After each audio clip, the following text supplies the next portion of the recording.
Sinamantala na ni Senator Lito Lapid ang pagkakataon ngayong araw para linawin nga na parte pa rin siya ng minority bloc at suportado rin niya ang mosyon ni Senator Mig Zubiri na alisin sa record ang di umunay horrible propaganda video na siyang ipinresenta ni Senadora Amy Marcos. Sir President, kaliwanagan lang po, manifestation lang.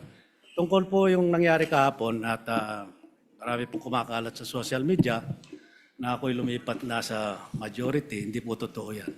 Nananatili po ako sa minority group at hindi po ako alis dito. At yung pong motion ni Senator Zubiri kahapon ay sinusuportahan ko po. Hindi ko lang po ako nakapagsalita kahapon, kala ko may botohan. Ngayon pala ay wala naman. Matapos naman nito ay agad ding nagsalita si Senadora Pia Cayetano. Ito'y para pasalamatan si Lapid dahil sa patuloy pa rin daw nitong pagpapadala sa kanya ng Maha Blanca at maging suman. Gusto ko lang magpasalamat kay Senator Lito Lapid na kahit na magkaiba na tayo ng partido, I think we are batchmates, so magkasama kami since 2004. So majority, minority, buwan-buwan nagpapadala pa rin siya sa akin ng Maha Blanca at suman. Maraming salamat po. Gusto ko kasi malaman mo na mahal kita.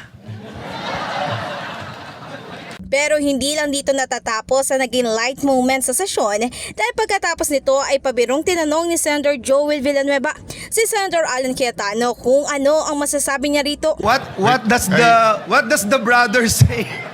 No, I am trying to figure out bakit Maha Blanca ang binibigay sa kanya samantalang sinabi ko na kay Kuya Lito Lapid na ako'y umiinom na ng maintenance medicine para sa kolesterol pero sisig pa rin ang dinadala niya para sa akin.